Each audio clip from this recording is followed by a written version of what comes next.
Well, it's nice to be back again. Today we're going to talk about a very complex issue. It's called the path of obedience, and it's a health lecture, but it's a health lecture with a difference. It has some of the more controversial statements in the Spirit of Prophecy writings in it.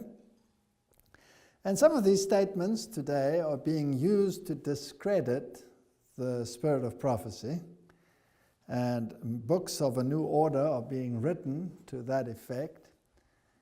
And I know that most people, gloss over many of the statements that we're going to discuss and think that, you know what, they don't really apply to us.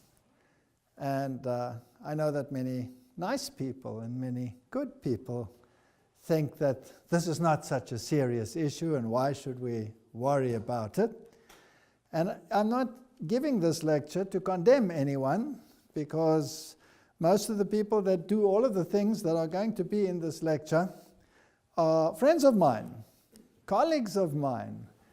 And it's not the intention to condemn at all, but to place it in a framework of present truth and to see if it fits. If it fits, well, then we can wear it. And if it doesn't fit, well, then we can reject it. So, seeing that there is so much controversy on the issue, why is it important and what do we do about it? Now, in the previous talk that we had, I spoke about the chemical aspects and the physical aspects of some of these things. So tonight I want to speak about more the spiritual aspects, but the two overlap, so it's not always easy to separate them. So what is the path of obedience? The path of obedience to God is the path of virtue, of health and happiness. The plan of salvation, as revealed in the Holy Scriptures, open up a way whereby man may secure happiness and prolong his days upon the earth, as well as enjoy the favor of heaven and secure that future life which measures with the life of God. The assurance of God's approval will promote physical health. That's a very interesting statement. It fortifies the soul against doubt, perplexity, excessive grief, that so often sap the vital forces and induce nervous diseases of a most debilitating and distressing character. The Lord has pledged his unfailing word that his eye shall be over the righteous and his ear open to their prayer. I don't think anybody should have a problem with that, because even in the natural world out there, we know that a good spirituality improves health. So there is nothing untoward about those statements. Now, if we go to the beginning and we reason from cause to effect and from the beginning to the end, then we should be able to discern a pattern in the Scriptures and then perhaps pick up that same pattern in the Spirit of Prophecy and then see how it affects us and what it entails. Genesis 1:29, and God said, Behold, I have given you every herb bearing seed, which is upon the face of all the earth, and every tree in which is the fruit of a tree yielding seed. To you it shall be for meat. Now that's Old English for food. When the King James uses meat, it means food. When it uses flesh, it means meat as we think of it today. And to every beast of the earth, and to every fowl of the air, and to everything that creepeth upon the earth, wherein there is life, I have given every green herb for meat, and it was so.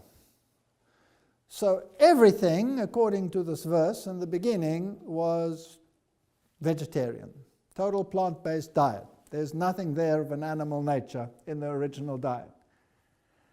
And then we read in Genesis chapter 3, and unto Adam he said, Because thou hast hearkened unto the voice of thy wife, and hast eaten of the tree of which I commanded thee, saying, Thou shalt not eat of it, cursed is the ground for thy sake, and in sorrow shalt thou eat of it all the days of thy life. Thorns and thistles shall it bring forth to thee, and thou shalt eat the herb. Some people pronounce it herb. of the field. Okay, so obviously when conditions deteriorated after the fall and the ground was cursed and didn't yield as it did before, vegetables were added. There's still no meat in this diet whatsoever. So that was the antediluvian diet post-sin. You had a pre-fall and a post-fall diet. Now logically, when it comes to restoration of the original plan, where should we go to? To the original, isn't that so? But seeing that we're living in a world where the earth has been cursed, we're stuck with a diet of fruits, grains, nuts, seeds, and vegetables. That's the diet according to Scripture. We read in the Spirit of Prophecy, God gave our first parents the food He designed that the race should eat. Sounds logical. It was contrary to His plan to have the life of any creature taken. There was no death in Eden. The fruit of the trees of the garden was the food man's wants required. God gave man no permission to eat animal food until after the flood. Everything had been destroyed upon which man could subsist, and therefore the Lord, in their necessity, gave Noah permission to eat of the clean animals which he had taken with him into the ark, but animal food was not the most healthful article of food for man. Again, I can only say it's scriptural, it's logical, does make sense. After the flood, the people ate largely of animal food. God saw that the ways of man were corrupt and that he was disposed to exalt himself proudly against his Creator and to follow the inclinations of his own heart, and he permitted that long-lived race to eat animal food to shorten their sinful lives. That sounds somewhat controversial. Soon after the flood, the race began to rapidly decrease in size and length of years. Well, if you read Scripture, you'll see that post-flood, life expectancy suddenly halved. When you get to the time of Peleg, it halves again. By the time you get to Abraham, it's 180 years. By the time you get to Moses, it's 120 years. By the time you get to David, it's round about what we have in the best of societies today, 70 to 80. So obviously there has been a decline. Another statement, but the words of our teacher to us were, as man thinketh, so he is. The flesh of dead animals was not the original food for man. Man was permitted to eat it after the flood because all vegetation had been destroyed. But the curse pronounced upon man and the earth and every living thing had made strange and wonderful changes. Since the flood, the human race has been shortening its period of existence. Physical, mental, and moral degeneracy is rapidly increasing in these latter days. So it seems as if there is a tendency to get worse and worse. And if I just look at my own lifetime, I can concur that there is a definite tendency to get worse and worse.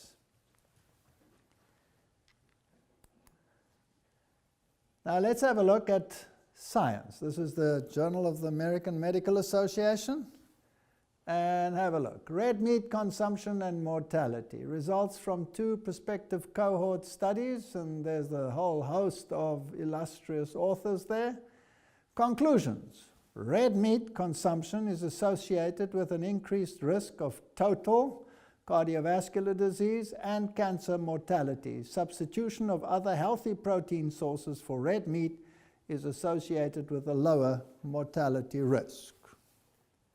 Meat is a major source of protein and fat in most diets. Substantial evidence from epidemiological studies shows that consumption of meat, particularly red meat, is associated with increased risk of diabetes, cardiovascular disease, and certain cancers. Several studies also suggest an elevated risk of mortality associated with red meat intake.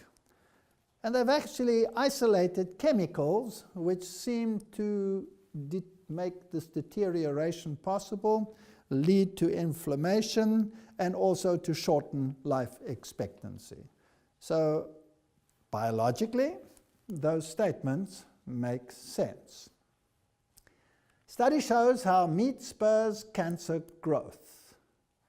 Natural News: like to eat meat? Consider this unappetizing truth. When you gulp down a nice juicy steak or a hamburger, you are contributing to tumor fueling inflammation in your body.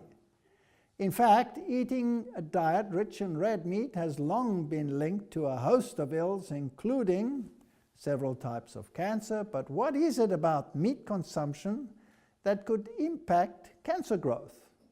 Now, scientists at the University of California have found a mechanism that explains how eating red meat, as well as milk, could spur the growth of malignancies. And this study was headed by a physician by the name of Farke, and it suggests that inflammation is induced, which results in these debilitating diseases. So science bears it out. And what is the recommendation of the modern scientific fraternity? What do they say? They say, well, here first his curriculum vitae, as it were. It says in his research they studied a non-human glycan or sugar molecule known as NEU5GC. Although this molecule is not produced naturally in the human body, it is incorporated into human tissues if you eat red meat. The body then develops antibodies against this substance, and this immune response could potentially trigger a low-grade chronic inflammation, spurring the growth of cancer. In a statement prepared for the media, they explained it has been recognized by scientists for some time that chronic inflammation can simulate cancer. And then their recommendation for anyone interested in reducing inflammation: stop eating meat and dairy products, is their first recommendation. Science, not spirit of prophecy. Now, when you consider 120 years ago when those statements were written, exactly the opposite would have been what the media proclaims. So again, we have this contrast between what is written in the spirit of prophecy and what the medical world of the time actually spoke about. It says concentrate on a Mediterranean flavored styled eating with lots of fruits, vegetables, whole grains, olive oils, and nuts. That sounds very biblical to me. These lower inflammation levels. Don't smoke, particularly secondhand smoke. Know your oils. Avoid all inflammation-causing trans fat, hydrogenated, partially hydrogenated oils, etc.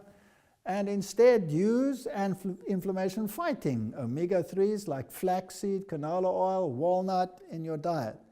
I mean, he could have quoted this straight out of the spirit of prophecy because it says the identical thing. Science bears up the spirit of prophecy. Lose weight if you need to. Research has shown that a waist that measures 40 inches in a man and over 35 inches in a woman is a sign of probable high inflammation. Don't skimp on sleep. De-stress. Well, they suggest yoga or meditation or any forms of walking or exercise or any one of those. Well, let's call it spirituality. The recommendation of the modern scientific fraternity in scientific medical journals. Don't get much better than that. Here's another link. Who links? This is the World Health Organization, links processed meat consumption to cancer. Hot dogs, bacon, other processed meats raise the risk of colon, stomach, and other cancers, the World Health Organization said. So this is common knowledge. And yet, people will rebel against the statements in the spirit of prophecy, which God actually, in my opinion, means for our good. Isaiah 11 verse 6 says, the wolf shall dwell with the lamb, and the leopard shall lie down with the kid, and the calf and the young lion and the fatling together, and the little child shall lead them. And the cow and the bear shall feed their young ones, shall lie down together, and the lion shall eat straw like the ox. So the Bible predicts that in the future world we will return to the original diet. Now, is it only a question of health? Because some vegetarians don't live much longer than non-vegetarians. And some vegans don't live any longer either than some others. And there are many factors that affect your health and your longevity. But what if it has an effect on the mind? Does that make a difference then? What if it has an effect on your discernment?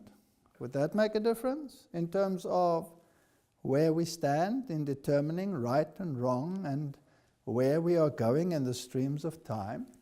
So maybe it's not just an issue of what I eat, but also how it affects my thinking. Isaiah 11 verse 11 says, "And it shall come to pass in that day that the Lord shall set his hand a second time to recover the remnant of his people, which shall be left from Assyria and Egypt, from Patros, from Cush, from Elam, from Shinar, from Hamat, and from the islands of the sea. And and he shall set up an ensign for the nations, and shall assemble the outcasts of Israel, and gather together the dispersed of Judah from the four corners of the earth." When was the first time he gathered his people together? When he took them out of Egypt. And there will come a second time, just before the end, when God will again gather his people out of all nations. And we have to ask ourselves biblically, how did he deal with the nations or with the children of Israel when he took them out the first time? And is there to be expected a parallel when he takes them out the second time? Isn't that a logical question? Well, let's have a look at the first time. Exodus 16 verse 2, "And the whole congregation of the children of Israel murmured against Moses and Aaron in the wilderness." A very grumbly people. "And the children of Israel said unto them, Would to God we had died by the hand of the Lord in the land of Egypt, when we sat by the flesh pots, and when we did eat bread to the full, for ye have brought us forth into this wilderness to kill this whole assembly with hunger. Then said the Lord unto Moses, Behold, I will rain bread from heaven for you, and the people shall go out and gather a certain rate every day, that I may prove them whether they will walk in my law or no." So was the diet that was given to the children of Israel a test of obedience, yes or no? Yes. Obviously. Now, if he did that in the first gathering, can't we expect it in the second? So why shouldn't diet be a test of obedience in the second gathering as well? "And it shall come to pass that on the 6th day they shall prepare that which they bring in, and it shall be twice as much as they gather daily. And Moses said, This shall be when the Lord shall give you in the evening flesh to eat, and in the morning bread to the full, for that the Lord heareth your murmuring, which you murmur against him. And what are we? Your murmurings are not against us, but against the Lord." Did they like the manna that they received? They didn't have a problem with the manna, but they had the problems with the absence of flesh. They wanted something else with it. And so the Lord eventually relented, and he gave it to them, and he said, "I will give it to you, and I will give it to you till it comes out of your ears, until it's loathsome to you. I've heard the murmurings of the children of Israel. Speak unto them, saying, At even you shall eat flesh, and in the morning you shall be filled with bread, and you shall know that I am the Lord your God. And the children of Israel did eat manna 40 years until they came to a land inhabited, and they did eat manna until they came into the borders of the land of Canaan." We are now on our way to anti-typical Canaan. Deuteronomy says, "He humbled thee, and he suffered thee to hunger. And he fed thee manna, which thou knewest not, neither did thy fathers know, that he might make thee know that man does not live by bread only, but by every word that proceeds out of the mouth of the Lord doth man live." Is there a connection between the spiritual and the physical here? I'm just quoting Bible now, because people, speak about the spirit of prophecy as though it is demented, when it says the very same things that the Scripture say. So let's stick to the Scripture first before we go to the other. And say unto the people, sanctify yourselves against tomorrow, and you shall eat flesh. Excuse me. Sanctify yourself, and you shall eat flesh. So is flesh now going to be good for them because they were to sanctify themselves? No, they were to sanctify themselves to resist that which was not good for them. For you have wept in the ears of the Lord, saying, who shall give us flesh to eat? For it was well with us in Egypt, therefore the Lord will give you flesh, and you shall eat. And you shall not eat 1 day, nor 2 days, nor 5 days, nor 10 days, nor 20 days, but even a whole month, until it come out of your nostrils and be loathsome unto you. So were they being sanctified because they were going to enjoy it? Obviously not. Because that you have despised the Lord, which is among you, and have wept before him, saying, why came we forth out of Egypt? The Scripture is very clear. God was not pleased when he led a people back to an original form of eating, and they required another one. And the people spake against God and against Moses, wherefore have ye brought us up out of Egypt to die in the wilderness? For there is no bread, neither is there any water, and our soul loathes this light bread. And the people stood up all that day and all that night and all the next day, and they gathered the quails. He that gathered least gathered 10 homers, and they spread them all abroad for themselves around about the camp. And while the flesh was yet between their teeth, ere it was chewed, the wrath of the Lord was kindled against the people, and the Lord smote the people with a very great plague. And he called the name of that plague Kibroth Hatava, graves of the longing, because they buried the people that lusted. Right, analysis of Scripture. God wanted to sanctify them so that they could enjoy the meat, right? Obviously not. Sanctify themselves so that they could resist it. And those that were gluttonous and grabbed it and stuck it between their teeth, while they still were shoving it in, the wrath of God was kindled against them. This is Scripture, not spirit of prophecy. So let's go to patriarchs and prophets.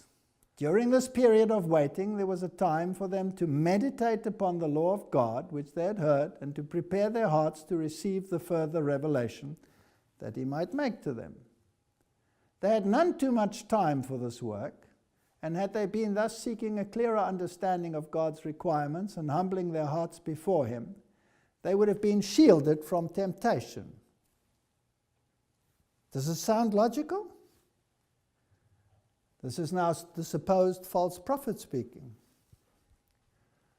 But they did not do this, and they soon became careless, inattentive, and lawless. Especially was this the case with the mixed multitude. And they were impatient to be on their way to the land of promise and the land flowing with milk and honey. It was only on condition of obedience that the goodly land was promised them, but they had lost sight of this. There were some who suggested a return to Egypt. But whether forward to Canaan or backward to Egypt, the masses of the people were determined to wait no longer for Moses. And if we look there in the Psalms, well, firstly, let's see how much they gathered. They were so gluttonous for meat that the least they gathered was 10 homers. Now, 1 homer is 220 liters. So that's 2,200 liters of flesh, or 80 to 100 bushels. That's a number of bathfuls of flesh. That's how much they gathered. And the Psalm says they tempted God in their heart by asking for meat for their lust, but lusted exceedingly in the wilderness and tempted God in the desert. And he gave them their request, but sent leanness into their soul. What does that mean? What is a leanness in the soul other than a loss of discernment? So there is a loss of discernment when you eat that which God said is not the best for you. And that is the most dangerous thing for God's people. When we lose discernment and we cannot distinguish right from wrong anymore, and wrong appears to look right, then we are in trouble. then we are in deep, deep trouble. Health reform was to be a blessing. Psalms 105 verse 37, he brought them forth also with silver and gold, and there was not one feeble person amongst any of their tribes. The light that God has given and will continue to give on the food question is to be to his people today what the manna was to the children of Israel. In other words, the test that existed then will come again at the end. And we just read that scripture previously. I will reach out my hand a second time to gather the children. And I can assume that the way in which God deals with his children will be similar. Because God is not wavering. God does not change. He's the same yesterday, today, and forever. Why should he have a different way of dealing with it? Now, the children of Israel were permitted to go back to their ways once the typology was enacted. But typologically, throughout the scriptures, there are examples when God shows quite clearly that nothing has changed. And when you look at the word Daniel, people of judgment, end-time people, what was Daniel doing? How was he living? He was an example of those that would be living in the end. So the whole nation was a type in the walk through the wilderness. Then individuals became the types, the Daniels and the John the Baptist. They became the types for the end. And in the end, you will have another gathering, and then you will have the same experience on another level that the children of Israel had. Now, the character of Daniel is presented to the world as a striking example of what God's grace can make of men fallen by nature and corrupted by sin. The record of his noble, self-denying life is an encouragement to our common humanity. From it, we may gather strength to nobly resist temptation and firmly, and in the grace of meekness, stand for right under the severest trials. Those who make the most of their opportunities, who place themselves in right relation with God, will be rewarded, even as was Daniel. We read of him that Daniel purposed in his heart that he would not defile himself with the portions of the king's meat, food, nor with the wine which he drank. Therefore he requested that the prince of the eunuchs, that he might not defile himself. Now God had brought Daniel into favor and tender love with the prince of the eunuchs, and the prince of the eunuchs said unto Daniel, I fear my lord the king, for why should he see your faces worse, liking than the children which are of your sort? What? You want to eat vegetarian food? You're going to look sickly. Do we hear the same noise today? Doesn't the whole world say that? A vegetarian is a weed. That's what they think. He looks like a carrot with a sprig of parsley in his nose.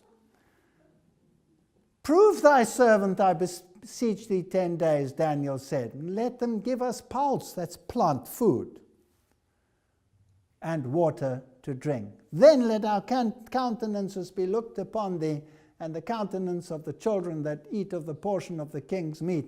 And then you look for yourself. And if we look worse, well, fine. But if we look better, then give us what we asked for. Now, we've proved this many times in our life. We've had people who have been devastated by disease, and were looking like children of Biafra sitting at our table. And 10 days later, there was a total change. 10 days can and will do it. Now some will say, yes, but Daniel was only a vegetarian when he fasted. Otherwise, he was not a vegetarian. What do we read in Youth Instructor? And now as Daniel and his fellows were brought to the test, they placed themselves fully on the side of righteousness and truth. They did not move capriciously, but intelligently. They decided that as flesh meat had not composed their diet in the past, Why would the young man say to the prince of the eunuchs, give us pulse? Was he on a diet? No, it was his lifestyle, obviously. It should not come into their diet in the future. And as wine had been prohibited to all who should engage in the service of God, they determined that they would not partake of it.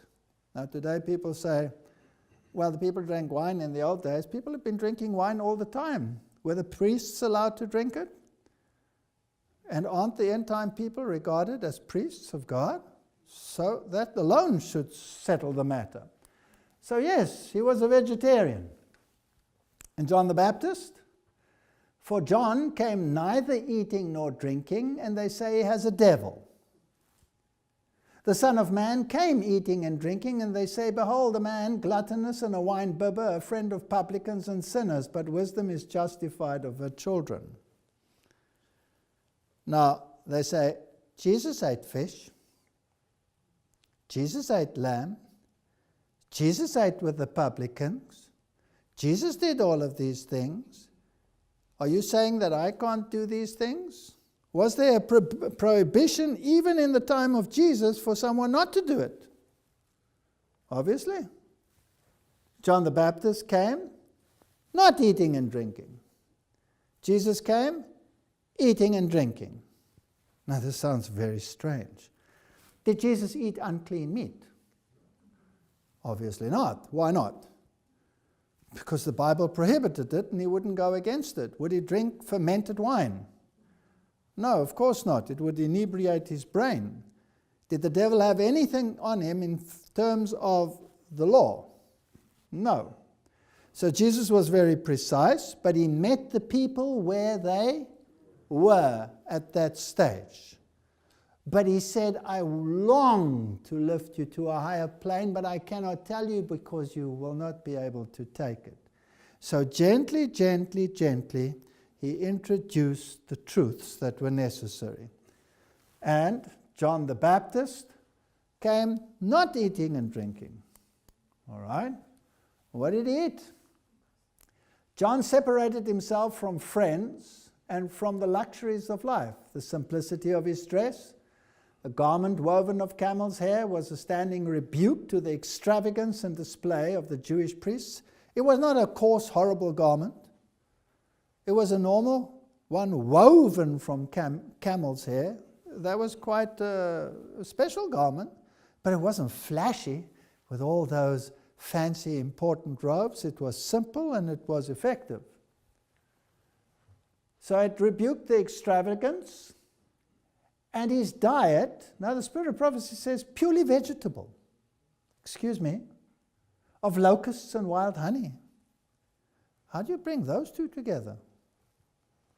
Well, it wasn't locusts, it was locusta, the locust plant, which is the carob bean, which is the same one that is referred to, that the man who ate with the swine later ate the pods and came to his senses. That's what the poor people ate. And it was frowned upon to eat this vegetarian food. But the first time the lost son came to his senses, when he couldn't afford the luxuries and he had to eat simple food, his brain cleared up. And so he ate locusta and wild honey. Well, what is wild honey? It's actually plant-based food. It's just nectar transformed. So in the end, the great subject of reform is to be agitated. And John the Baptist is a type of the Elijah message. And the Elijah message comes at the end. And so God's antitypical John the Baptists, shouldn't they have a lifestyle of not eating and drinking what the world eats? Yes or no? So it's biblical. It's not only Spirit of Prophecy.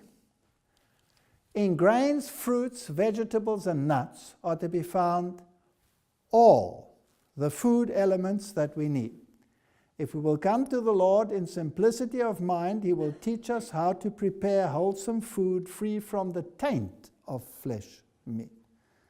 God is going to lead His people back to the original Eden diet. Are we going to have an enemy along the road? Are we going to have a mixed multitude in our midst that is going to scream blue murder and say, let's go back to the flesh pots of Egypt? Yes. 8 manuscripts released. Soon butter will never be recommended. At a time when this was the only food. Is butter recommended as a healthy food source today? Yes or no? No. If you have cardiovascular disease, avoid butter, avoid butter. That's what the world says. And after a time, milk will be entirely discarded. For disease in animals is increasing in proportion to the increase of the wickedness amongst men. The time will come when there will be no safety in using eggs, milk, cream, or butter. What kind of diet does that sound like?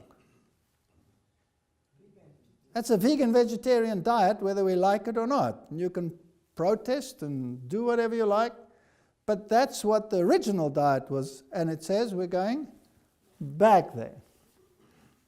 Here's another quote. The light given me is that it will not be very long before we shall have to give up using any animal food. That's plain enough. Even milk will have to be discarded. Disease is accumulating rapidly. The curse of God is upon the earth because man has cursed it. The habits and practices of men have brought the earth into such a condition that some other food than animal food must be substituted for the human family. We do not need flesh food at all. God can give us something else. You're so blessed in this country, you can walk into any supermarket and get everything straight off the shelf. You want cheese? Can I have vegan cheese? Yes, here. Pleasure. Vegan cheese. Can I have vegan meat? Yes, here's vegan meat. You can get everything you want. There's no excuse in this world because God has given something else. And He's given culinary skill in order to do it. There is no safety in the eating of the flesh of dead animals, and in a short time the milk of cows will be excluded from the diet of God's commandment-keeping people. In a short time it will not be safe. This was written in 1901. In a short time it will not be safe to use anything that comes from the animal creation. Now, spirit of prophecy, are you insane? Are you fanatical? Do people adhere to it? Some do. Do most? No. Most of them don't. Do the ministers set an example? Most of them don't. If milk is used, it should be thoroughly sterilized. With this precaution, there is less danger of contracting disease from its use. Butter is less harmful when eaten on cold bread than when used in cooking. I mean, how could this person have known this when there was no evidence of what happens when fats are oxidized when heating? How free radicals are formed. This is such sound advice that the modern fraternity has only caught up with it in recent times. There is no way that you can say that that is not a truthful statement. So, if you sterilize your milk, it's better. But what's still better? None. She says it quite plainly, it has to be given up. So some people say, okay, it's sterilized, I can drink it. The counsel is none. But as a rule, it is better to dispense with it altogether. Cheese is still more objectionable. It is wholly unfit for food. In fact, it should never be introduced into the stomach. Everybody knows that it takes hours and hours and hours to digest it, and that the casein is highly allergenic and causes many of the sclerotic diseases in the world today. It's totally unfit for food. You cannot live too plainly.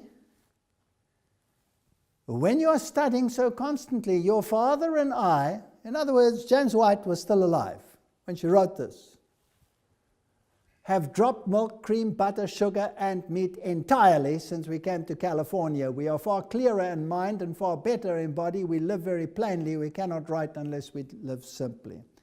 Health reform is progressive. You cannot take a statement from the beginning where she says, use good milk and use good eggs and use good this and use good that in the place of eating all that meat. You cannot use that if health reform is progressive and compare it to an end statement which says the time is coming when you have to give it up. And she even says, I've given it all up because the time is here. There is a way to deal with it. You can easily take something out of context and says, oh, look here. Here she writes, don't argue when people say you should not eat pork. Who gave you this message? There was no health reform message at that time. So health reform is progressive. And then same with the children of Israel. God had to reintroduce his health message through Moses before they came to their senses. So this is the counsel that we have for the time we are living in right now. We cannot now do as we have ventured to do in the past. It's progressive. In regard to meat eating, it has always been a curse to the human family, but now it is made particularly so in the curse which God has pronounced upon the herds of the fields because of the man's transgression in sin. The disease upon animals is becoming more and more common, and our only safety now is in leaving meat entirely alone. Well, excuse me, doesn't that apply to milk then as well, and to eggs? What does the scientific fraternity say? Animal diseases on the rise due to climate change, warns industry. They'll find any excuse why it's on the rise. So forget about their idiosyncrasies. The fact of the matter is animal disease is on the increase. When's this article? December 2015. Animal disease on the increase. They say it's global warming. No, it's sin. Then he talks about the various problems. Schmalberger virus, considered to have come from Africa, is now a disease that is appearing, and it's affecting milk production, malformation in newborns, and according to the European Centre of Disease Prevention and Control, in April 2012, the total number of SPV-infected herds was 3,444. You want to take your pick amongst those? Is disease increasing? Yes, these are diseases that didn't occur before. Here's another scientific article. Human death from animal diseases on the rise. Is disease increasing in proportion to the wickedness of man? An estimated 50 million people caught diseases from animals such as dogs, cattle, chickens, mosquitoes between 2000 and 2005. According to a new study, 78,000 of them died. The finding reveals that the global urgency for doctors to stay vigilant when it comes to zoonotic diseases, animal to man. By viewing past studies, virologists have found that the diseases responsible seem to be increasing. False prophet or bang on? Bang on. So what are the most prominent zoonotic diseases? Some known ones are Lyme disease, rabies, Ebola, bubonic plague, HIV. Are those diseases that have been around all the time, or are they increasing today? These are all virtually new. So what has happened? There are over 200 zoonotic diseases known today. They have transferred to humans from bats, rats, dogs, monkeys, and much more. In the old days, viruses were species-specific. Dog's flu was dog's flu. Cat flu was cat flu. Bird flu was bird flu. No longer.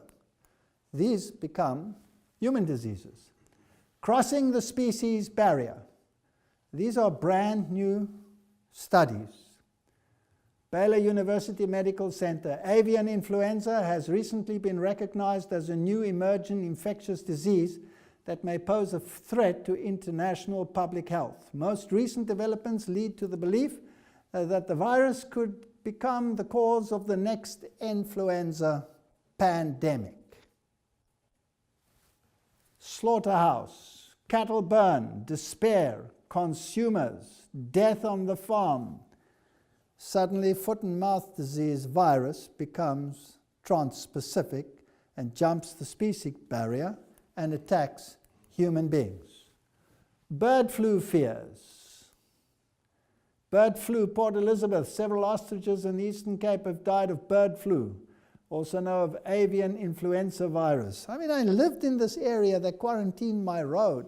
The police were setting up roadblocks. And I went to them and said to them they can come and sleep in our house, because why should they be cold all night? They can take turns sleeping in a nice bed. And I chatted to them and I said, you know, you're looking for the flesh. What are you looking for? You're looking for ostriches? Yes. You're looking for pigs? Yes. Why are you looking for pigs? We can't tell you. I said, I'll tell you why. It's because of encephalitic virus, right? All right, there, 1918 flu that wiped out up to a billion people. That was most of the population of the earth of those days, almost half. They said that jumped from the one to the other, and we're expecting the same thing very soon.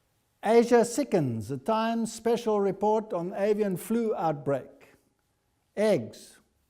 Industry is introducing products into the eggs, or feeding the animals to so-called boost the protein measurements that are made to increase the prices of these products.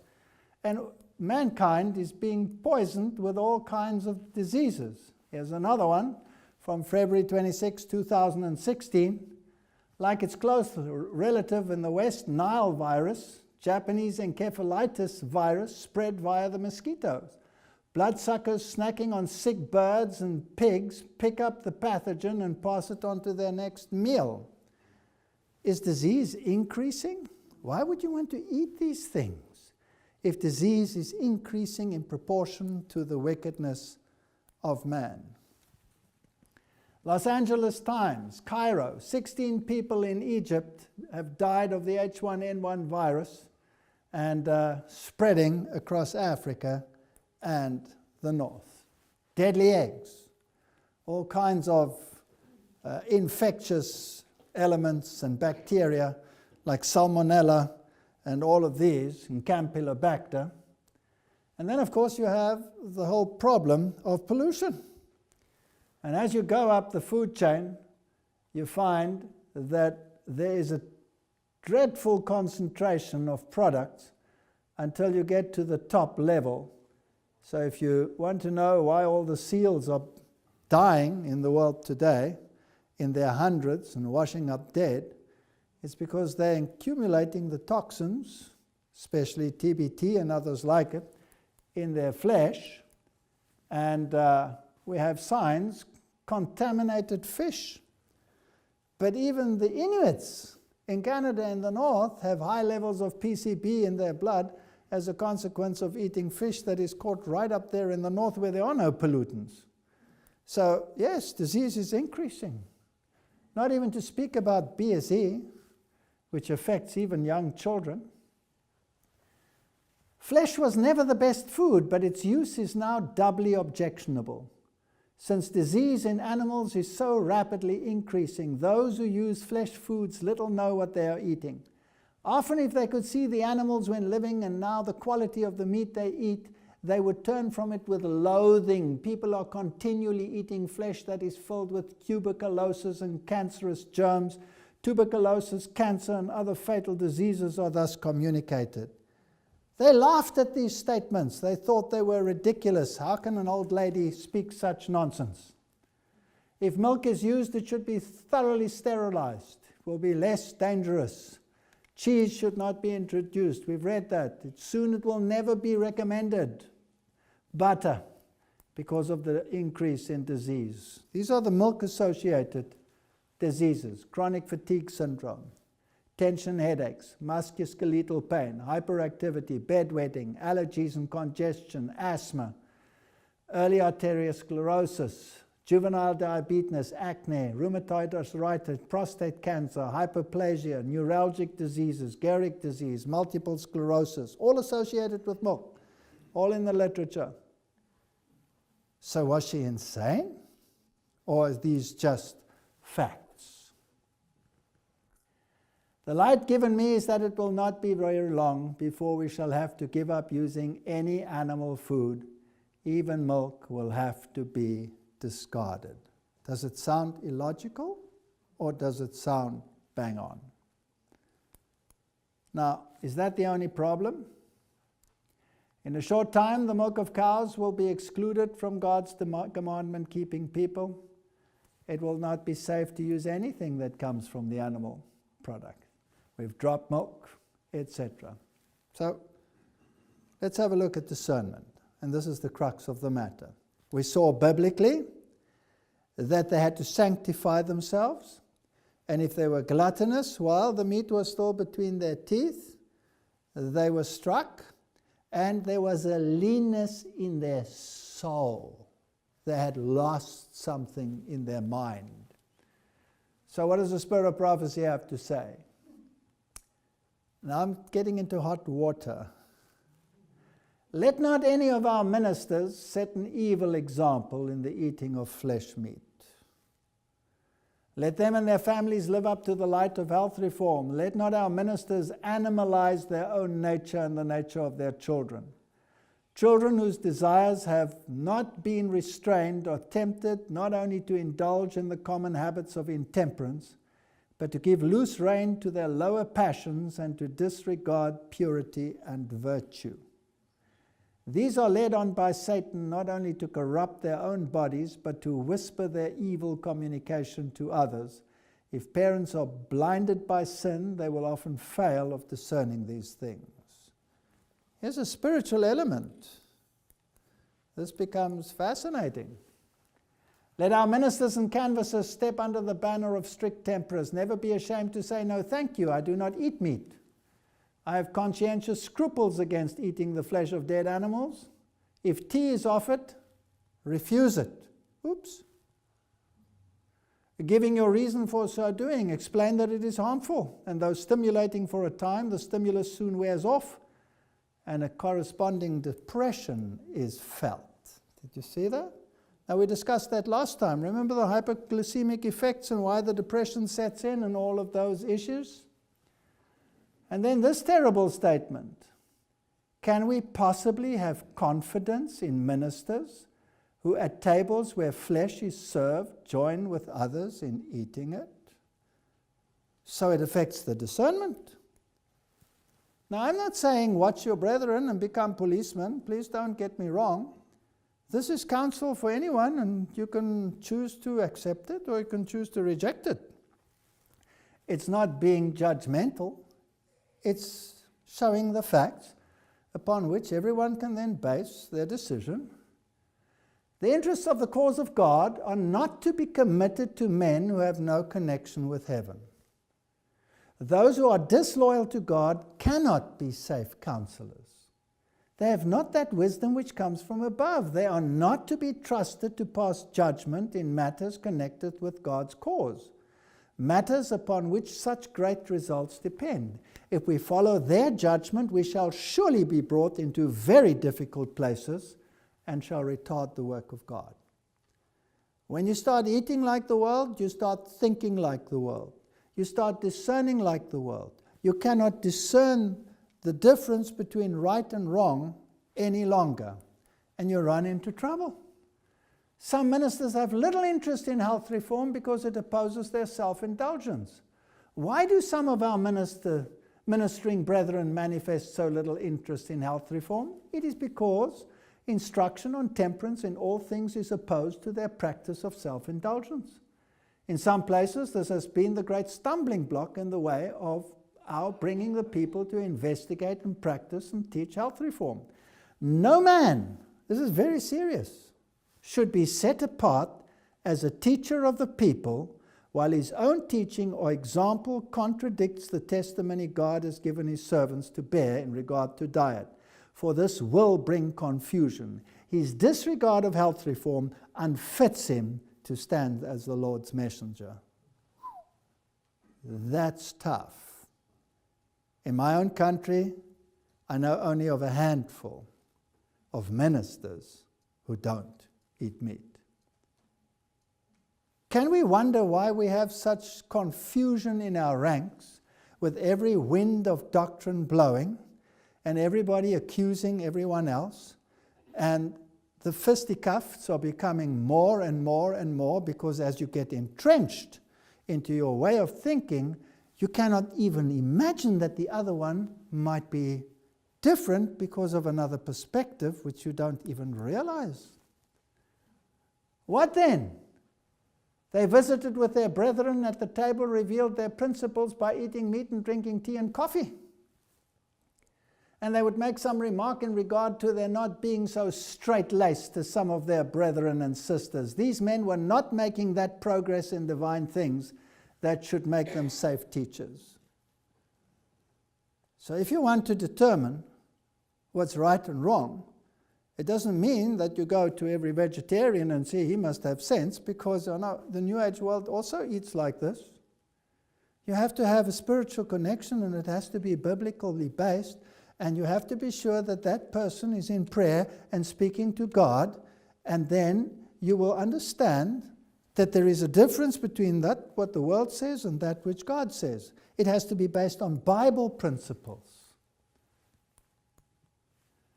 Butter, cheese, flesh meats of dead animals.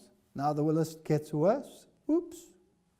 Rich cake, poor cookery, create disease and will certainly corrupt the blood and bring disease and suffering and pervert the discernment. It's all about the mind.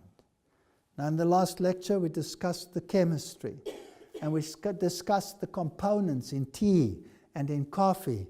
We looked at caffeine, we looked at theobromine, we looked at theophylline, we looked at the chemical composition, and we said what it does in the biochemistry. I'm not going to go into the biochemistry tonight. I'm going to look at it from a totally different aspect. Your discernment will be affected. I beseech our people to consider that health reform is essential, and that which we place in our stomachs should be the simple nourishment of good, plainly prepared bread, fruit, grains. What does the world say? Don't eat bread, it's full of gluten. Don't eat it. There's a lot of religion in a good bread. But what do we eat? We eat refined bread. Okay, we'll eat bread. We'll buy it off the shelf, all refined. Hypoglycemic, no discernment whatsoever. You're all hyperactive one moment and totally lethargic the next. You oscillate between violence and deep depression. And you think that that's just a sign of the times. Ignorance is no excuse now for the transgression of law. The light shines clearly, and none need be ignorant, for the great God himself is man's instructor. All are bound by the most sacred obligations to heed the sound philosophy and genuine experience which God is now giving them in reference to health reform. He designs that the subject shall be agitated. You're being judgmental. Why are you doing this? Why are you constantly preaching about this kind of thing? Can't you be quiet? It's got nothing to do with you. The subject must be agitated. I have no right to go and attack someone for what is on his plate, but I certainly have the right to explain to him why it is bad, and if he tells me to get lost, fine, I've done my job. I don't have to go to him every day and say, it's bad, it's bad, it's bad, it's bad. But if I want to have discernment, and I'm dealing with ministry, well, then it becomes a serious issue, and it's a different matter entirely. All are bound by the most sacred obligation to heed the sound philosophy and genuine experience which God is now giving them in reference to health reform. He designs that the subject shall be agitated, and the public mind deeply stirred to investigate it. For this is thunderous. It is impossible for men and women, while under the power of sinful, health-destroying, brain-enervating habits, to appreciate sacred truth. This is deadly. You cannot distinguish truth when you don't have a right mind as a consequence of what you are eating. And therefore, truth seems foolishness to you. So when Jesus healed somebody, didn't he heal the physical as well as the mental? Always, they go hand in hand. Now, this statement has been used by modern writers to discredit the spirit of prophecy. And it's written in the modern books that are appearing or have just appeared in the press as to why this is a false prophet. You place upon your tables butter. Look at the list, it's fascinating. You place upon your tables butter, eggs, and meat, and your children partake of them. They are fed of the very things that will excite their animal passions, and then you come to the meeting and ask God to bless and save your children. How high do you think your prayers go? You have a work to do first. Oops. And they will say, well, with such a fanatical statement, this must be a false prophet. Did God not say, sanctify yourselves, for tomorrow I will? And didn't the plague strike those who shoved it into their mouths before it was even chewed? So what is so wrong with this statement? Or have the people who are writing these things against the spirit of prophecy lost their discernment? For whatever reason, I cannot judge. Maybe they drink coffee and they have these spikes in their mind which determine their discernment. Maybe they do other things. Maybe they consume theobromine in great quantities, chocolates and all of these things. I don't know. But the fact of the matter is there's nothing unbiblical about that statement. And then this thunderous statement. At this stage of the earth's history, meat eating is dishonoring to God. And I think that should make everyone sit upright. If meat eating was dishonoring to God in the time of the Exodus, then isn't it dishonoring to God in the antitypical Exodus and our way to Canaan? Surely it must be. Is it the prophet that is wrong, or is it the mind that is wrong? Now let's have a look at some of these statements. And I know that they sound harsh. And people say, is this insanity? Tobacco, a subtle poison. Tobacco using is a habit which frequently affects the nervous system. We're talking about the mind. Because, brothers and sisters, this is a battle for the mind. In a most powerful manner, even more powerful than the use of alcohol. It binds the victim in stronger bands of slavery than does the intoxicating cup. The habit is more difficult to overcome. Body and mind are in many cases more thoroughly intoxicated with the use of tobacco than with spiritual liquors, for it is more subtle poison. This in a time when the scientific fraternity was proclaiming the wonder drug of cigarettes, the cure of all lung diseases, and the medical world was prescribing it. But it gets worse. This is a moral statement. Future generations would be ennobled or debased by their course of action. They would have taken their stand that they could not unite their life interest with men who were cherishing unnatural appetites for alcoholic drinks, tobacco, which is a slow but sure and deadly poison, weakening the nervous system, debasing the noble faculties of the mind. If men would remain wedded to these vile habits, women should have left them to their life of single blessedness to enjoy their companions of their choice. Women should not have considered themselves of so little value as to unite their destiny with men who had no control over their appetites, but whose principal happiness consisted in eating and drinking and gratifying their animal passions. In those days, women didn't smoke. Today, the women smoke and the men try to give up. Has the world gone insane? Women and children suffer from having to breathe the atmosphere that has been polluted by the pipe, the cigar, or the foul breath of the tobacco user. Those who live in this atmosphere are always ailing. As I've seen men who claim to enjoy the blessing of entire satisfaction, while they were slaves to tobacco, spitting and defiling everything around them, I have thought, how would heaven appear with tobacco users in it? The lips that were taking the precious name of Christ were defiled by tobacco spittle, the breath was polluted with a stench, and even the linen was defiled. The soul that loved this uncleanness and enjoyed this poisonous atmosphere must also be defiled. The sign was hung upon the outside, testifying of what was within. Do you think this is a very popular prophetic statement? Or would the world regard it as insane?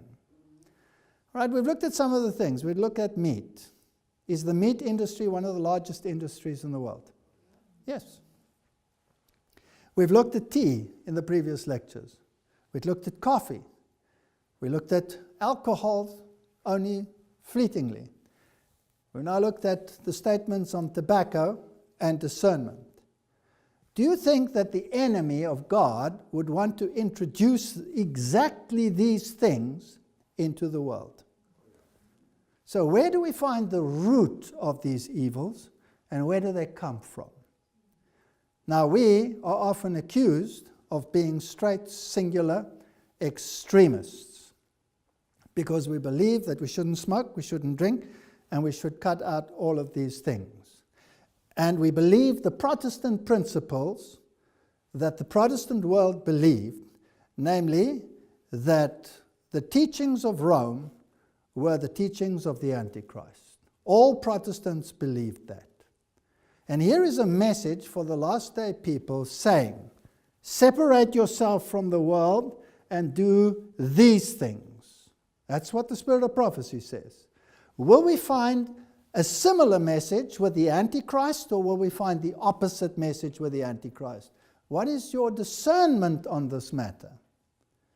If the Protestants were right, then we should find the opposite on the other side.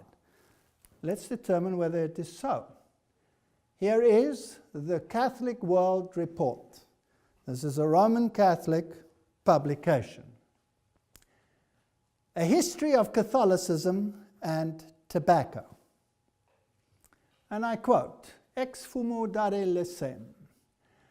At the time, just after the Spanish explorers were introduced to tobacco by way of Columbus's voyages, smoking or snuffing it, as the New World natives did, carried it with something of an air of deviltry, because natives saw in it connection to invisible spirits. Tobacco was used to create a contact with the spirit world by the pagans. It was used for spiritism. It was a tool in the hands of the devil. What did Rome do with it then?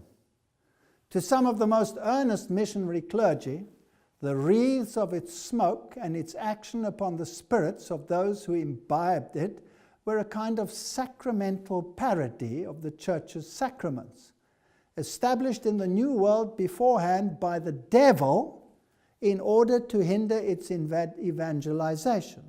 So even Rome admits that this weed was from the devil. What did they do with it? Pope Benedict. Although Benedict VIII, a snuff taker himself, reinforced the necessity to keep tobacco away from the altar and the tabernacle, in 1725 he evoked the penalty of excommunication for smoking in St. Peter's because he recognized that churchgoers were frequently slipping out of Mass for a while to catch a smoke or a snuff. This is a Roman Catholic publication from their own pen. And he had decided it better for them to stay inside and not disrupt or disturb the liturgy or miss part of it. The Pope's nose.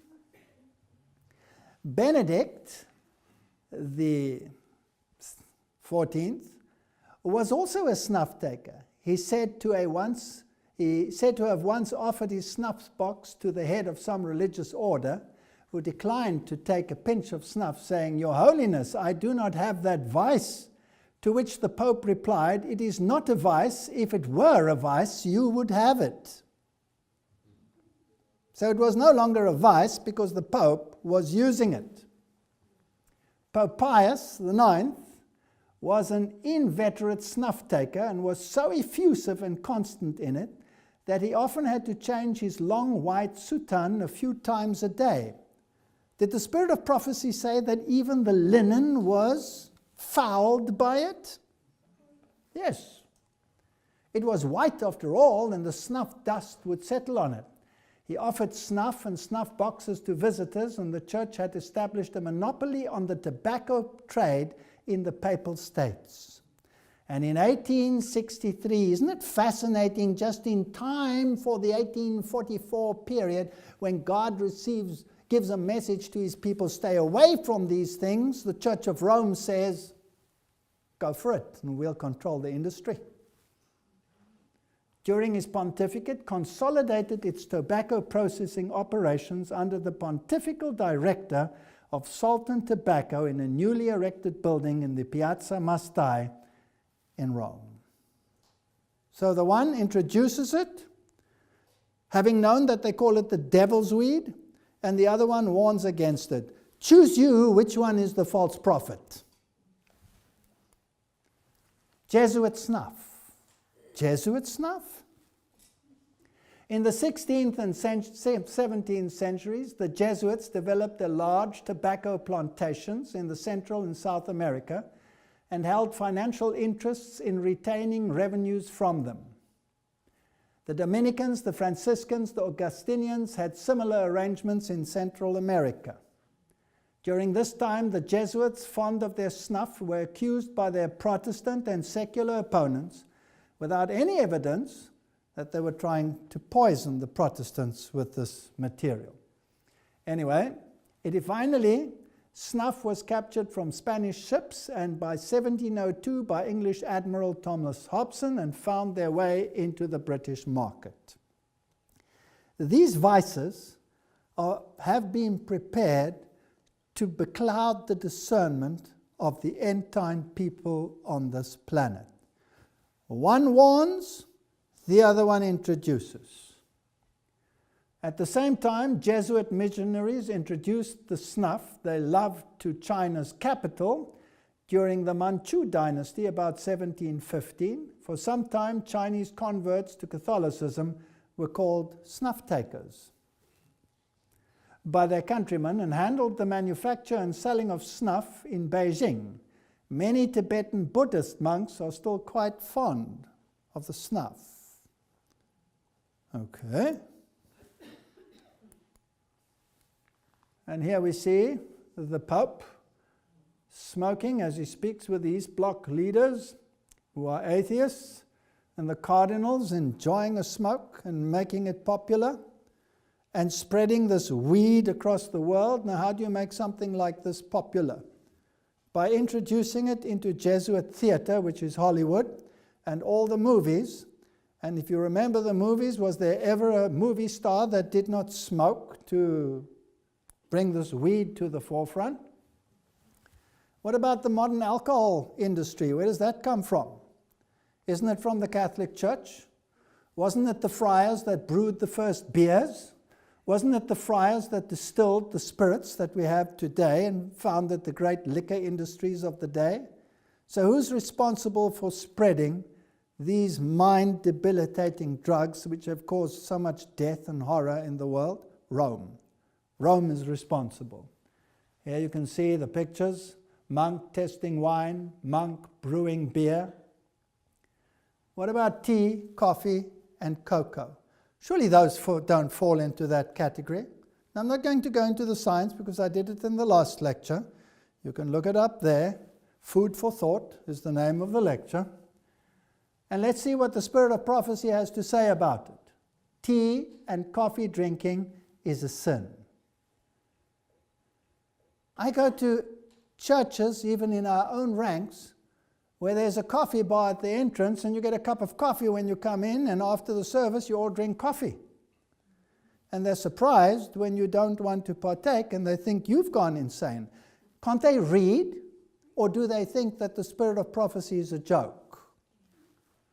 Tea and coffee drinking is a sin, an injurious indulgence which, like other evils, injures the soul. Did the meat send a leanness into the soul? Well, tea and coffee drinking send a leanness into the soul, into the mind, into your discernment. These darling idols create an excitement, a morbid action of the nervous system. Those who indulge a perverted appetite do it to the injury of health and intellect. They cannot appreciate the value of spiritual things. If you want to drink coffee, you will lose your discernment. You will not be able to distinguish between right and wrong as readily as when you don't. Now, I know many people will be angry with me, but I'm just saying this is what the spirit of prophecy says. What do you think the Roman Catholic Church will say on the issue? Well, if it is the Antichrist, then it must say exactly the opposite, right? If it is not the Antichrist, well, then it must say exactly the same, or something similar. Spirit of Prophecy writes, you become less susceptible to the Holy Spirit's influence. To a user of stimulants, everything seems insipid without the darling indulgence. This deadens the natural sensibilities of both body and mind and renders him less susceptible to the influence of the Holy Spirit. In the absence of usual stimulants, he has a hungering of body and soul, not for righteousness, not for holiness, not for God's presence, but for his cherished idol. In the indulgence of hurtful lust, professed Christians are daily enfeebling their powers, making it impossible. This is scary, to glorify God. They cannot reflect God's character. And when they say they see nothing wrong with it, it is because they are so blunted that they cannot discern the difference between right and wrong. Now, who introduced the coffee bean into the world? Well, let's find out from history. Blessed bean, how the Pope baptized coffee. I love coffee, and there are a few things I enjoy more than a rich cup of blessed brew. But my affection for this drink goes beyond preference and borders on necessity. For when the alarm goes off and I pry myself out of bed each morning, coffee is the only thing that can restore my humanity and keep me from drifting gently back into sleep in my chair, writes the author of thecatholicgentleman.net, talking about Catholicism and the history of Catholicism.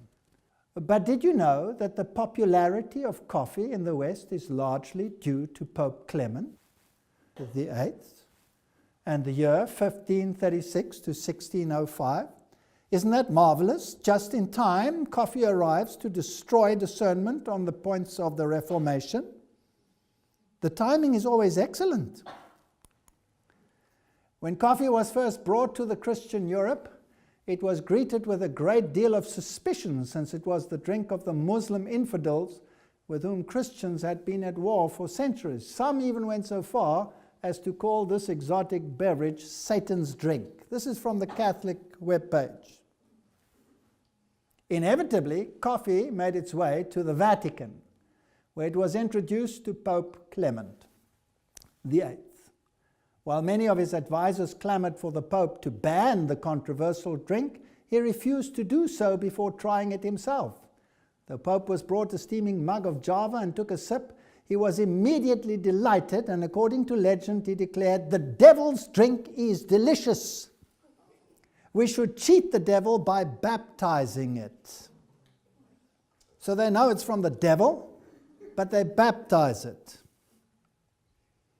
And the rest is history. Due to the papal blessing, coffee quickly spread throughout Europe and eventually the world, where it remains a perennially popular drink. Choose ye this day the unpopular spirit of prophecy or the words of the Antichrist, according to Reformation theology. Choose you this day. If you want to be with the one, fine. If you want to be with the other, fine. The whole world wandered after the beast, received the mindset of the beast. Why? Because it eats and drinks like the beast and cannot discern any other way. Coffee was introduced from Ethiopia to the Arab world in the mid-14th century. Now let's see how it infiltrated the West. In 1650, it was introduced into Vienna, France 1660, London 1630, Germany 1675, the USA 1696. Who introduced it? Who were the first to introduce it? The Pope blessed it, but who introduced it? Many aspects of coffee can be seen in the modern day lifestyle. By absolute volume, the United States is the greatest consumer. We don't have to read it all, how it came in through the various nations, etc., and then became a coffee society. So the papacy introduced coffee to the Western world just in time to destroy the minds of the people of the Reformation period. Now, what about tea? Surely the Jesuits don't have anything to do with tea. Oh, come on. Can't be so, or is it? History of black tea in China. This is an article on tea. Check it out. China is the birthplace of black tea, which is the one we spoke about and what it contains, which in China is called perhaps more appropriately Hongcha red tea, after its red-colored tea is usually produced. Its history in China can be traced back to the late Ming Dynasty around 1590, when the first black tea was produced. History of black tea development in England. This is the country that drinks the most tea. By the way, which country spearheaded the Reformation and the spread of Reformation theologies throughout the world? Great Britain. The Germans thought it out, the Britons disseminated it. History of black tea development in England. The British are renowned worldwide for their passion about tea. In 1662, when Princess Catherine from Portuguese married King Charles, she brought several crates of Chinese black tea as a dowry. That introduced black tea to the British palace, and since that time it has been an indispensable part of the life of the British royalty. Supposedly, and quite likely, the first thing the British Queen does every day is drink a cup of black tea. So tea was introduced from Portugal. I wonder who first brought the tea to Europe. Though traders must have long carried tales of tea and even tea samples from China and Japan to Europe, a Portuguese Jesuit missionary, Jasper de Cruz, was the first person to document his experience of making and drinking the stuff. That was in 1560, but it was a Dutch who introduced the beverage commercially to Europe. The Dutch only introduced green tea, not black tea. The Jesuits introduced black tea. Portugal was the first to introduce the practice of drinking tea to Europe, as well as the first European country to produce the tea, and the Queen brought black tea to the Reformation country to destroy the discernment of God's people. The devil is using this stuff, and we think the spirit of prophecy is silly and outdated and should be relegated to the scrap heap of history. And people write books in this day and age and relegate her to a white elephant. Now, Jesuit theater and vice. Lexus News. Coffee culture frequently shows up in comics, television, movies, variety of ways. TV shows such as NCIS show characters constantly with espresso in their hand, or people distributing takeout cups to other characters. The comic strips, Adam and Pearls Before Swine, frequently center the strip around visiting or working at coffee shops. Daily Mail writer Philip Nolan stated that the spread of the coffee culture in Ireland is largely a credit to American television shows like Friends and Frasier, saying, "We saw it reflected in the lifestyle of our TV, etc." Jesuit theater. Who is poisoning the minds of people? Cowboys smoking, people drinking coffee. Today it's snorting drugs. I wonder who wants to introduce drugs to the world. I wonder who wants to introduce cocaine to the world as the drugs get worse and worse and worse to destroy the mind so that you cannot distinguish between right and wrong. Yes, it starts with the one and it ends with the other. Lovely little chocolate, theobromine. 18th century chocolate house, when chocolate was finally reached England in 1650. Isn't it fascinating? Again, Reformation, drug. Does Satan want to play with the minds of the people?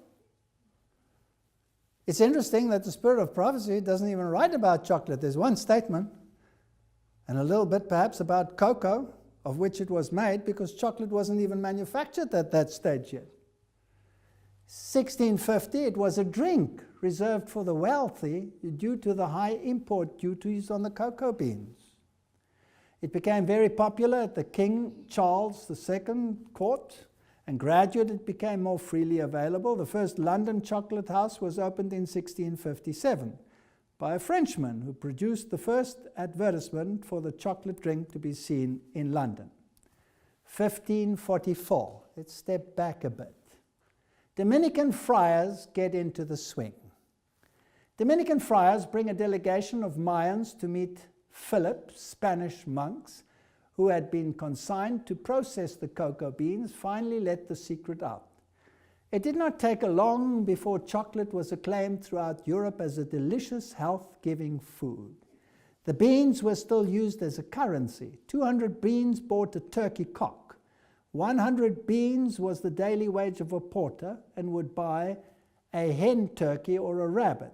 The price has really escalated in 30 years. 3 beans could be traded for a turkey egg, a new avocado, or a fish wrapped in maize husks. 1 bean bought a ripe avocado, tomato, or tamale.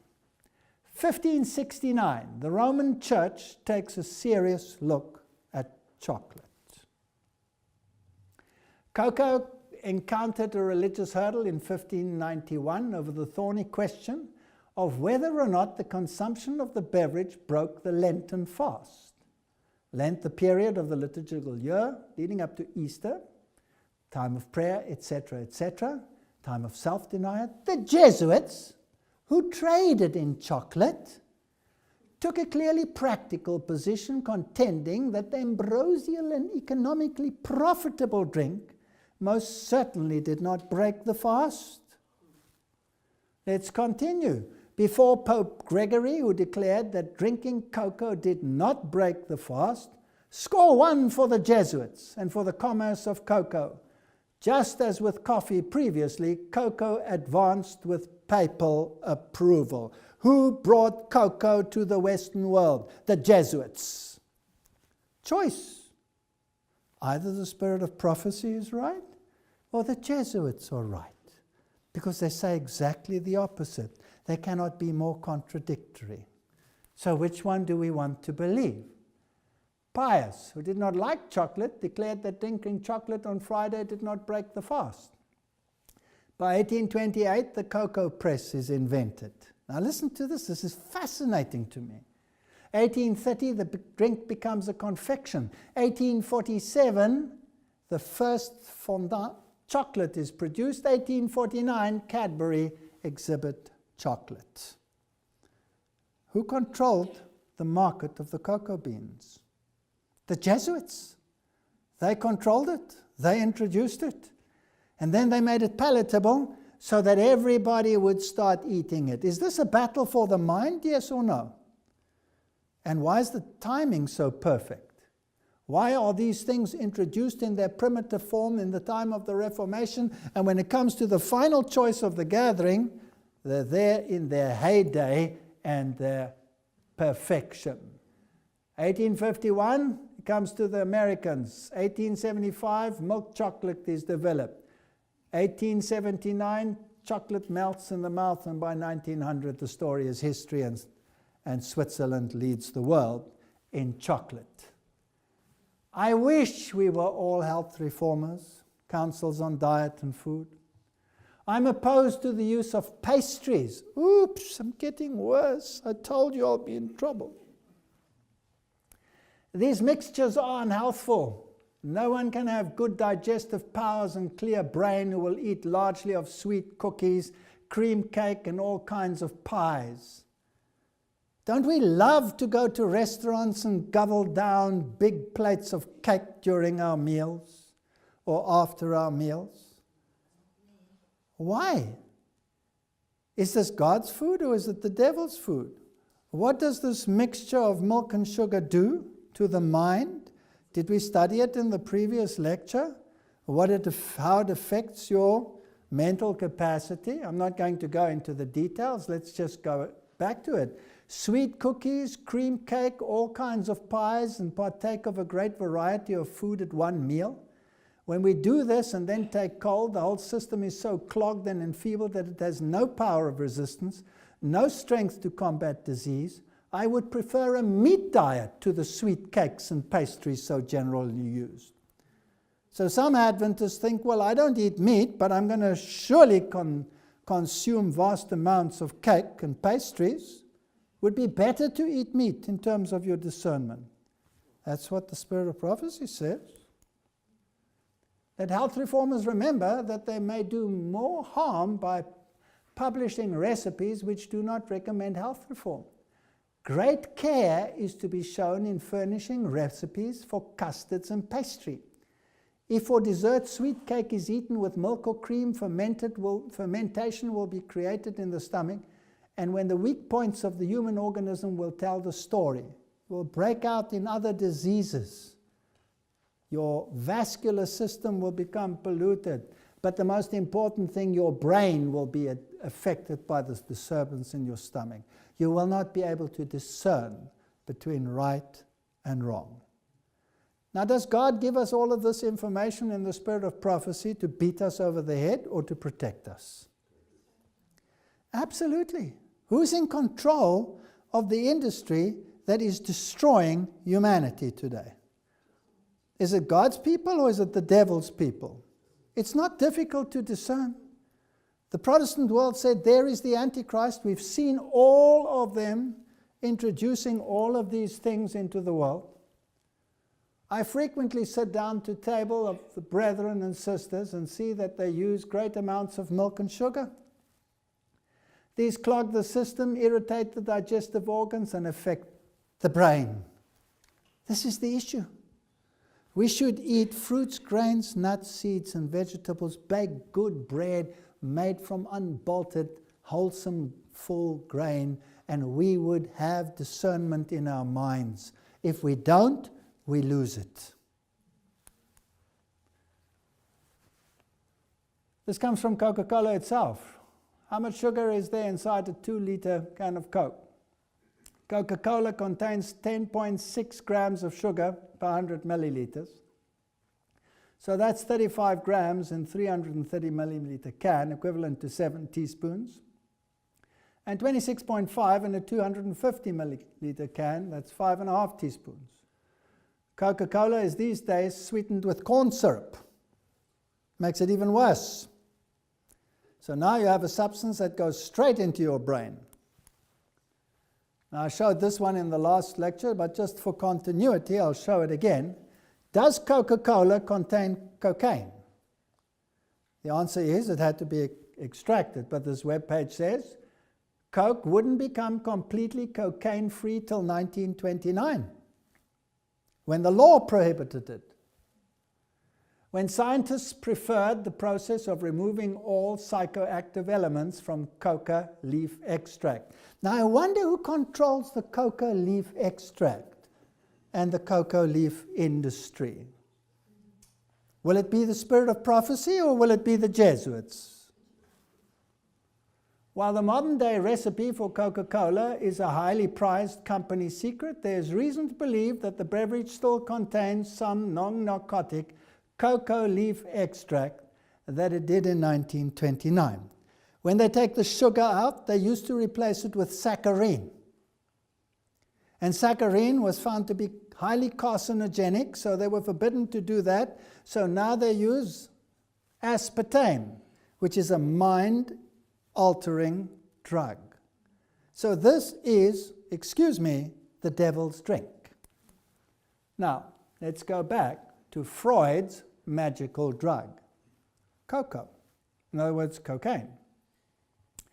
The church notwithstanding, Spanish leaders realized that coca was a necessary tool and an incentive to work in the thin Andean air of the high mountains, and in 1569, King Philip II decreed that cocoa Coca was not devilish. Spain needed labor to mine gold, silver, and gemstones. Productivity had been low and death common for those working in the mines. In 1570, Spain had imposed a heavy resident tax payable on Spanish coin, and to make this coinage, the Indians already enslaved were first forced to work harder on short rations for long hours. Who ran these so-called reductions, these forced labor camps? The Jesuits. The Jesuits ran them. Okay, so they were forced to work long hours at a stretch, and they were given cocoa leaves 3 or 4 times per day, and this was able to improve production, and bullion flowed from the mines for developing of the Spanish Armada. And what was the Spanish Armada going to be used for? Wasn't it to destroy Protestantism? So the cocoa trade was used for the Spanish Armada. A male Indian with cocoa leaves would carry 150 pounds, 5 kilometers in 45 minutes, and could walk up a steep mountain, 15,000 feet high, at the rate of 2.5 kilometers per hour.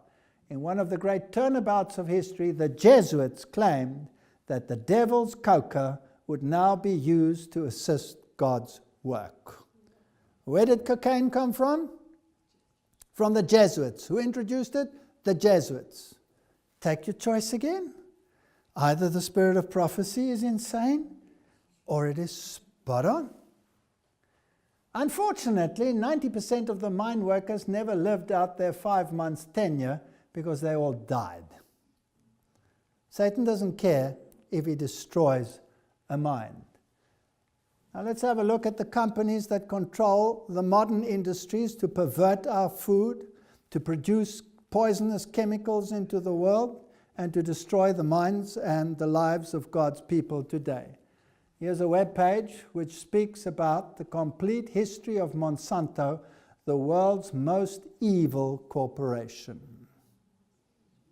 Interesting. This is the founder. He looks incredibly congenial. 1901, the company is founded by John Francis Queener, a member of the Knights of Malta. The Knights of Malta are controlled by whom? By the Jesuits. This is a Jesuit company, in other words, founded by Jesuit-controlled individuals. And what is the first thing they introduce? They produce saccharin and they give it to Coca-Cola. Are these companies in cahoots, yes or no? Yes, they're in cahoots. Even then, the government knew saccharin was poisonous and sued to stop its manufacture, but lost in court, thus opening to the Monsanto Pandora's box to begin poisoning the world through the soft drink. Since then, it has introduced PCBs, which is killing thousands of people. Since then, it has produced many other chemicals. In 1920, Monsanto expands into the industrial chemicals and drugs, becoming the world's largest maker of aspirin. This also at the time when things began to go horribly wrong for the planet in a hurry. So they produced PCBs, and they were used as lubricants, etc., and caused fetal death and immature birth in the States. By 1930, they created the first hybrid corn and expand into detergents, soap, industrial cleaning. By 1940, they began research on uranium to be used for the Manhattan Project and the first atomic bomb. These people want to destroy mankind, not uplift mankind. If you want to study the health industry, you will find the fingerprint of God on the one hand, and you will find the fingerprint of the devil on the other hand. And it is up to mankind to choose whether they want to follow the one or the other. By 1950, they become closely associated with Walt Disney Company. And if you look at the subliminals in the movies, then the rest is basically history. And they erect the House of Future there, and etc., etc. We don't have to go into the details. And if we want to finalize the story, here is a new publication that has come out. There is the web page.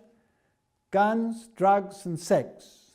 The Jesuits' worldwide network that generates $1 trillion a year. What does it say about it? The following excerpt is from Sean McLaren's upcoming book, Romanic Depression, How the Deadliest of the Black Pope and Jesuit Militia Distort the History of the United States of America. And it was published this year. The three biggest illegal moneymakers on the planet, guns and ammo, drugs, and the human trafficking.